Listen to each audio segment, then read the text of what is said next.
उत्तर प्रदेश के हापुड़ जिले में आखिरकार सरकार को बैकफुट पर आना ही पड़ा, जहां दलित परिवारों के खिलाफ जारी बेदखली का नोटिस आखिरकार सरकार को वापस लेना पड़ा।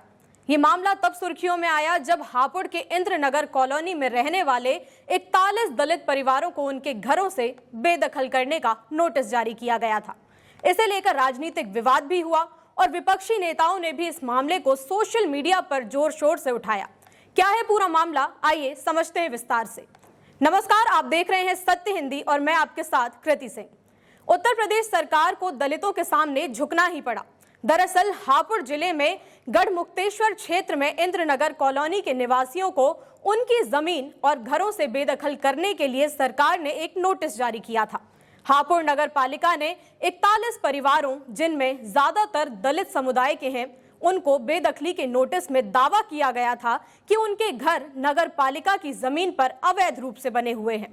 हैरानी की बात तो यह है कि इनमें से कई घर प्रधानमंत्री आवास योजना के तहत सरकारी मंजूरी के साथ बनाए गए थे। इस नोटिस की वजह से स्थानीय निवासियों में आक्रोश और डर का माहौल बन गया।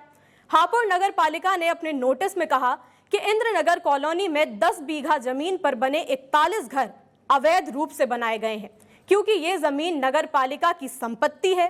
नोटिस में निवासियों को चेतावनी दी गई कि उन्हें पहले से ही जमीन खाली करने के लिए कहा गया था, लेकिन वो जबरन डटे हुए हैं।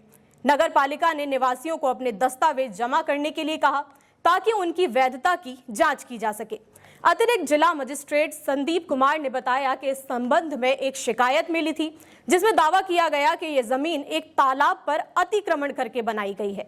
उन्होंने कहा कि परिवारों को अपने पट्टे और घरों से संबंधित दस्तावेज जमा करने के लिए कहा गया है और उसके आधार पर कार्रवाई की जाएगी। ये भी जांच की जाएगी कि PMAY योजना के लाभ कैसे प्राप्त किए गए हैं। जिम्मेदार लोगों के खिलाफ कार्रवाई होगी। एक निवासी रामवती, जिनके परिवार को नोटिस मिला, उन्होंने कहा कि हमने 2016 में योजना के तहत मकान बनाया था। सरकार ने हमें मंजूरी दी थी। अब वे कह रहे हैं कि ये जमीन उनकी है और हमें निकाल देंगे। हमारे पास कोई और जगह नहीं है। एक और निवासी छोटे लाल, उन्होंने बताया कि उनके पास जमीन का पट्टा है जो 1980 के दशक में नगरपालिका द्वारा आवंटित किया गया था। उन्होंने सवाल उठाया कि अगर ये जमीन अवैध थी तो हमें योजना के तहत मकान बनाने की अनुमति क्यों दी गई। हालांकि खुशी की बात तो ये है कि अब दलित परिवारों को अपना घर नहीं छोड़ना पड़ेगा, क्योंकि सरकार ने बेदखली का नोटिस वापस ले लिया है। बेदखली नोटिस का सबसे ज्यादा असर दलित समुदाय पर ही पड़ रहा था, जो इस कॉलोनी में बहुसंख्यक है। निवासियों का कहना है कि ये नोटिस न केवल उनके घरों को खतरे में डाल रहा था, बल्कि उनकी सामाजिक और आर्थिक स्थिति को भी कमजोर कर रहा था।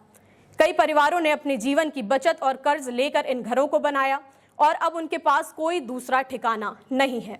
ऐसे में इंद्रनगर कॉलोनी के कुछ निवासियों को मजबूरी में दस्तावेज जमा भी करने पड़े, जबकि अन्य सामाजिक संगठनों और वकीलों की मदद लेने लगे।